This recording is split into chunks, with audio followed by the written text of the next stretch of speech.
Boa noite a todos que nos acompanham nesse momento. Estamos aqui com mais uma live aqui no canal. Estamos ao vivo agora diretamente do YouTube para falar com vocês nesse momento a palavra amiga, o estudo bíblico ao vivo nesse momento. Hoje nós estamos falando aqui. Hoje nós, meus amigos e minhas amigas, iremos falar sobre a autoridade do Senhor Jesus, o nome do Senhor Jesus, que muitos usam, mas não tem a dignidade, né, de usar o nome do Senhor Jesus. Nós vamos citar aqui o versículo de Atos 19, Atos capítulo 19, versículo 13 ao 16. Olha o que diz aqui, ó.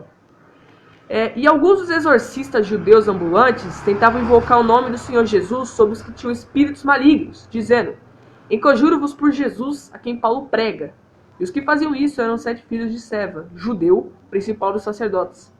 Respondendo para o espírito maligno, disse: "Conheço a Jesus e bem sei quem é Paulo. Mas vós quem sois?" E saltando neles o homem que tinha o espírito maligno, e assenhorando-se deles, pôde mais do que eles, de tal maneira que nus e feridos fugiram daquela casa. Veja bem, meu amigo e minha amiga. A autoridade do Senhor Jesus, ele nunca foi algo recente. Tipo, você usar o nome do Senhor Jesus para expulsar uma entidade maligna, um demônio, isso praticamente existe desde o início do cristianismo. Paulo foi um dos homens em que praticamente expulsava pela autoridade do nome do Senhor Jesus todos os espíritos malignos que haviam ali naquele lugar. Onde ele passava e havia um endemoniado, uma pessoa doente, pois às vezes, obviamente, na maioria, os espíritos malignos atuam como doenças, enfermidades e tudo ali. Paulo fazia milagres extraordinários pelo nome do Senhor Jesus. Quando ele via expulsão de demônio, ele falava assim: em nome do Senhor Jesus, venha em nome do Senhor Jesus, todo mal que estiver na vida dessa pessoa saia. Paulo fazia isso, mas ele fazia não para se autoglorificar, mas obviamente para engrandecer e glorificar o nome do Senhor Jesus. Porém, usar o nome do Senhor Jesus, as pessoas acham que é algo muito comum, mesmo que você tenha uma vida totalmente fora da presença de Deus. A vida sem a presença de Deus, é impossível você ter uma intimidade com Ele. Se você é sujo por dentro, pela alma, você não vai ter um relacionamento íntimo com Deus. Você vai falar com Deus, pode falar, você vai orar, você vai ler a Bíblia, mas você não vai ter uma certa comunhão com Ele disso. Às vezes você não se torna nem mesmo uma pessoa para expulsar um demônio. Digno não é uma palavra assemelhada a isso, pois digno ninguém é. Deus praticamente faz isso, ele deixa a autoridade do nome dele por misericórdia. Pois nós, principalmente que somos filhos dele, ele faz isso por nós. Mas pessoas até mesmo que não têm nem comunhão com Deus, nenhuma vida com Deus, querem tentar fazer algo dessa espécie. Porém, meu amigo, exorcismo, vamos dizer assim, é algo muito, mas muito delicado em situação espiritual.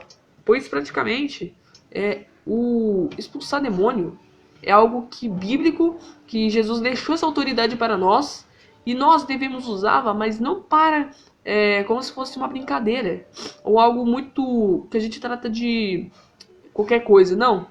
Expulsar demônio, você literalmente está misturando com armas espirituais e com seres espirituais que não morrem e não se combate com armas físicas, mas sim armas espirituais.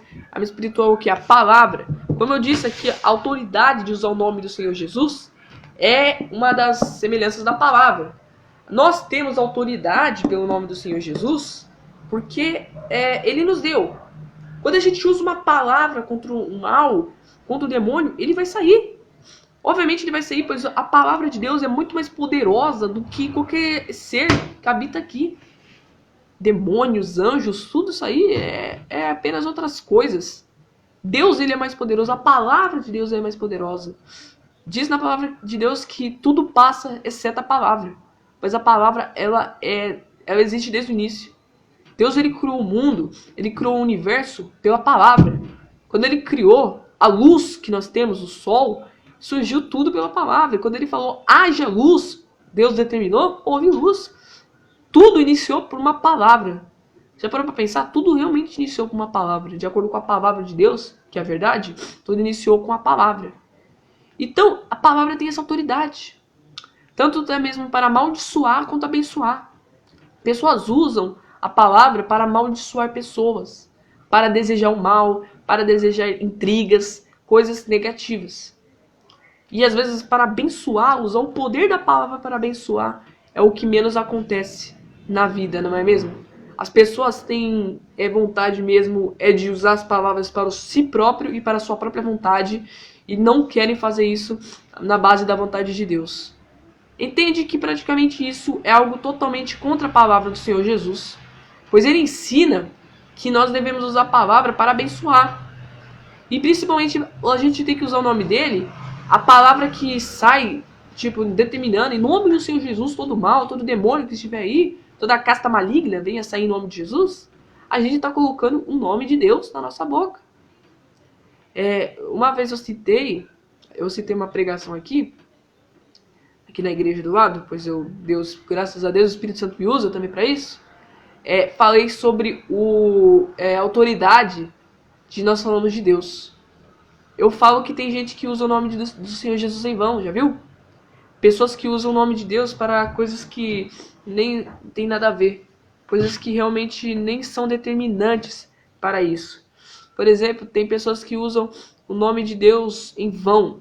Que, como diz, as pessoas usam a palavra ali, o nome do Senhor Jesus, para coisas totalmente nada a ver, né? A expressão nada a ver com aquilo que Deus ensina para nós.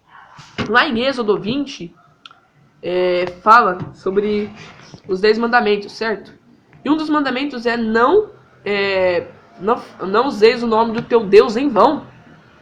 Ou seja, nós não devemos usar o nome do Senhor Jesus, que é o Senhor Jesus, o nome de Deus em vão. Principalmente o nome do Espírito Santo. Pai, Filho e Espírito Santo, Deus, Jesus e Espírito Santo, eles são uma trindade divina. Ou seja, eles são 3 em 1. Eles se resumem em uma pessoa, eles se resumem em uma, que é o Deus Pai, Deus Filho e Deus Espírito Santo. Às vezes é até difícil entender na nossa mente humana, mas é algo divino que o Espírito Santo tem para nós. Mas palavras que as pessoas usam o nome de Deus em coisas assim, e até mesmo às vezes desafiam o nome de Deus para certas coisas. Uma delas é o Titanic. Quem lembra da história do Titanic? Quem conhece muito bem a história do Titanic e sabe de uma teoria do porquê o navio ele afundou. O Titanic, ele é um navio que foi inspirado num filme, mas ele realmente existiu.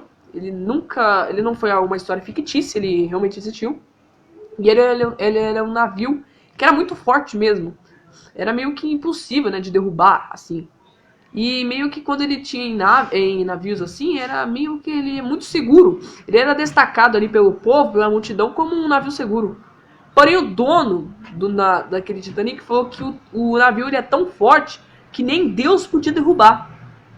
Nem Deus podia fazer aquele navio afundar. Aí, momentos depois, o navio afundou por causa de um iceberg, que acabou se colidindo com o Titanic. Olha só. As pessoas usam o nome de Deus assim, dessa forma em vão. E às vezes usam desafiando, como esse foi exemplo. Tem milhares de exemplos. Tem milhares de exemplos mesmo. Tem muitos exemplos. Principalmente de um cantor que falou que o Brasil não é de Jesus. Aí ele perdeu a carreira e está numa situação aí há muito tempo. Então, nós não devemos nem mesmo falar assim. Deus, pensa uma coisa, algo impossível para Deus? Pensa, tem alguma coisa impossível para o Senhor Jesus? Não. A única coisa que Deus não pode fazer é a minha parte. É a parte que é nossa, de nós seres humanos. Ele não pode fazer por nós. Ele faz a dele e nós devemos fazer a nossa. Porém, além disso, para Deus não existe nada que é impossível.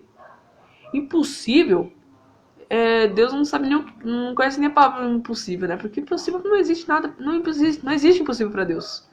Para quem criou o universo inteiro que o ser humano não consegue nem medir ao tamanho, isso mostra que Deus ele é o Todo-Poderoso e não tem limites para Deus, não tem o que limitar. Tipo, Deus ele só consegue fazer isso até aqui e além disso não. Deus ele é o Todo-Poderoso e ninguém manda dele praticamente. Ele é o Deus Todo-Poderoso, ele controla tudo.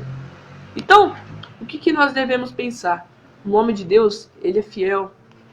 O nome de Deus é Todo-Poderoso. Se nós não se entregarmos a ele, nossa alma vai para o inferno.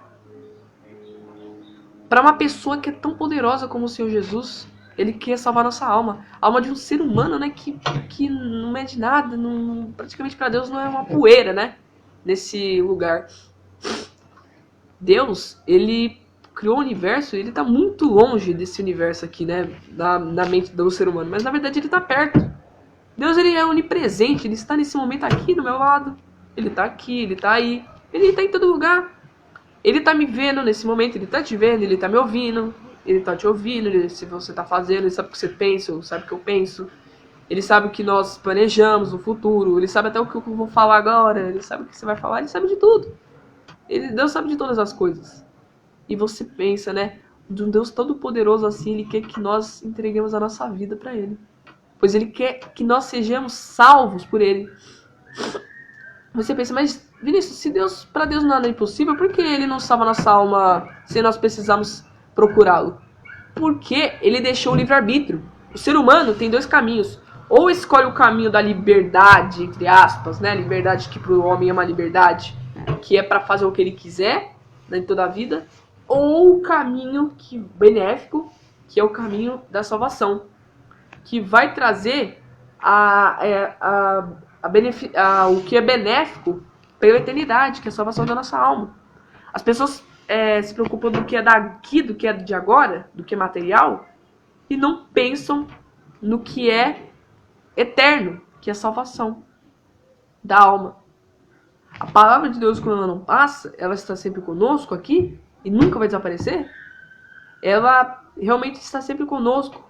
Nós sempre meditamos e temos um contato com Deus através da palavra. Pois Deus, ele deixou a palavra dele para nós. Se você souber realmente a longa história que a Bíblia percorreu, pelos desafios que ela já passou, ela nunca parou de existir, até hoje ela existe. Infelizmente, em poucos países ela é proibida, mas mesmo assim ainda existe o cristianismo que é escondido, né, em esses países.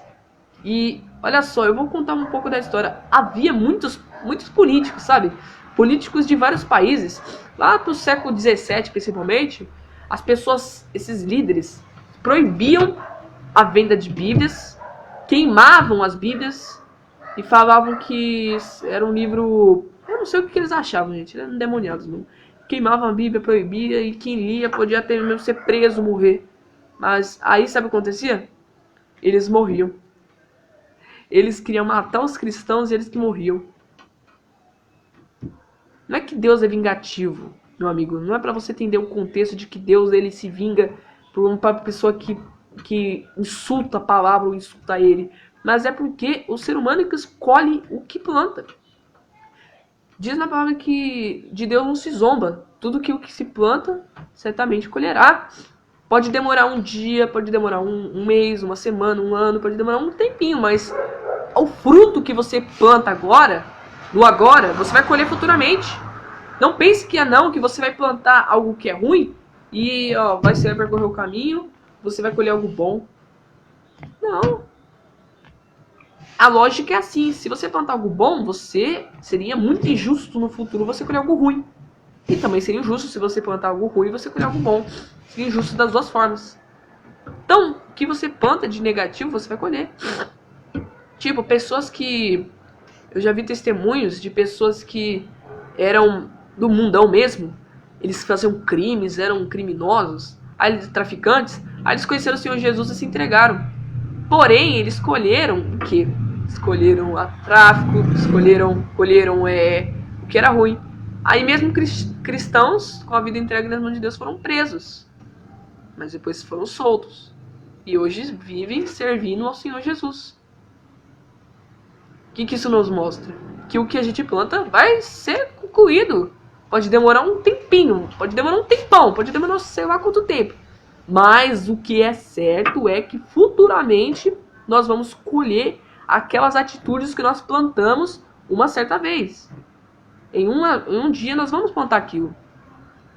Então, ninguém insulta Todo-Poderoso. A gente vai plantar, se a gente planta isso, a gente vai colher o que é negativo. Se a gente planta o que é negativo, obviamente, como é a lógica, nós vamos colher o que é negativo. Você está entendendo a lógica? Sim ou não? Então, a palavra de Deus, ela, mesmo que para muitos ela é antiga, ela mesmo assim, ela vive conosco sempre. Ela sempre está ali para nos ajudar. Que é Deus, que é a palavra de Deus está ali. Quando a gente precisa de ajuda, Deus ali está ali. A gente fala assim, oh, Deus, fala comigo. Aí é um capítulo ali, ele fala. Ele fala assim, meu filho, eu preciso que você faça isso, que você tem que mudar nisso e isso. Ele fala conosco. Ele fala, você acha que ele não fala? Ele fala. Pela palavra dele, ele fala. O livro de Gênesis, que foi o primeiro livro da Bíblia, ele foi escrito lá mais ou menos por Moisés, né? Em 1450 a.C. 1450 a.C., nesse período aí, sabe? Foi escrito. E foi nesse decorrer, nesse tempo, foi ser escrito. Dizem que o primeiro livro escrito da Bíblia foi o livro de Jó. Aí depois foi Gênesis, Êxodo, não sabe a ordem direito, mas só sabem que praticamente a palavra de Deus, ela foi criada praticamente, escrita há muito tempo. Já tinha planos para a salvação e para nós. Havia planos. Mas a palavra de Deus se renova a cada dia. Mesmo que você diz que ela foi criada há 1000 anos antes de Cristo, 3000 anos antes de Cristo, não importa. Ela pode ter sido escrita desde o início do universo, desde 4 bilhões de anos atrás, mas praticamente a palavra vai se renovando dia após dia. Pois isso aqui não é um livro qualquer que você acha numa biblioteca, não. É a palavra de Deus, é real. Essa palavra aqui, tem mudado vidas desde muito tempo. Desde muito tempo a palavra de Deus tem transformado vidas, transformado almas, transformando almas e vidas para Ele. Deus tem feito isso, Deus tem feito a transformação.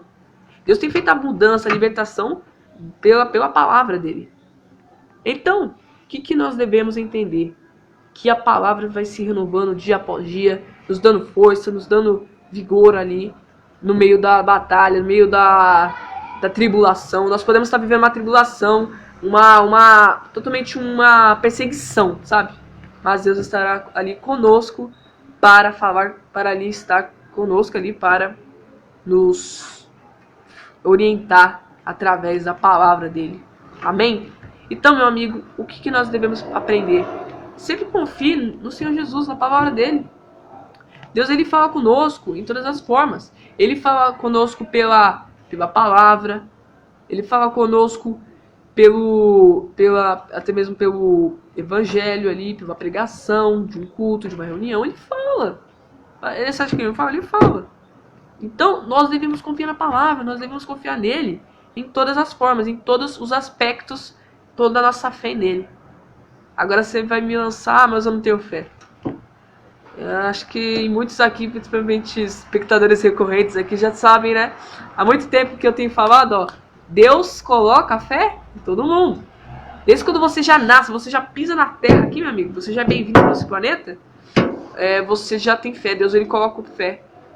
Você já viu que Jesus fala que mesmo que você tiver fé com o tamanho de um grão de mostarda, você pode mover montanhas, né? Mover montanhas na parte gramática, assim, problemas, né? Essas situações, assim. E se você pesquisar no Google, o tamanho de um grão de mostarda é menor que isso aqui, Acho que é um pouco menor. Eu tô tentando fazer aqui o tamanho, mas enfim, você entendeu, né? Deus Todo-Poderoso é assim que ele faz. Amém? Vamos realizar uma oração agora nesse momento também sobre isso. Entregue sua vida nas mãos de Deus também, nessa oração, em nome do Senhor Jesus. Senhor, meu Deus e meu Pai, em nome do Senhor Jesus, nós te agradecemos por esse dia, por esta noite, meu Pai, de estarmos aqui na tua presença, Espírito Santo. Obrigado pela tua palavra, meu Deus, por tudo que o Senhor tem feito em nossa vida. Meu Pai, que o Senhor venha nos renovar com o teu Espírito, com a tua palavra, Espírito Santo, e nos mostre cada vez mais a tua renovação do teu Espírito Santo, que nós sejamos fortalecidos pela tua presença cada dia mais. Meu amigo, entregue sua vida nas mãos do Senhor Jesus nessa noite, o seu dia, tudo, o seu ser e a tua alma nas mãos de Deus, para que Ele te fortaleça e te renove cada vez mais. Ó meu Pai, receba a nossa vida nas tuas mãos, a nossa alma e o nosso ser. Guarda a nossa alma, meu Pai, e que todos venham ter uma boa noite de descanso, meu Deus. Receba a vida de cada um nesse momento, meu Pai. Que a nossa fé seja renovada cada dia, meu Pai. Mesmo como o Senhor disse na tua palavra, que pode ser menor que um grão de mostarda, meu Deus. O Senhor vai estar ali, meu Pai, fortalecendo a gente. E nós podemos até mesmo mover montanhas, como o Senhor disse lá na tua palavra. E que assim seja, Espírito Santo, através dessa nossa fé e da fé do teu povo. Pois é isso que eu te peço e te agradeço. Nós pedimos e agradecemos a ti. Em nome do Pai, do Filho e do Espírito Santo. Amém. Graças a Deus. Amém, meu amigo. Então, tenha a palavra de Deus no seu coração e as coisas. Até o próximo estudo bíblico, o próximo devocional que nós teremos aqui. E até a próxima, em nome do Senhor Jesus. Amém.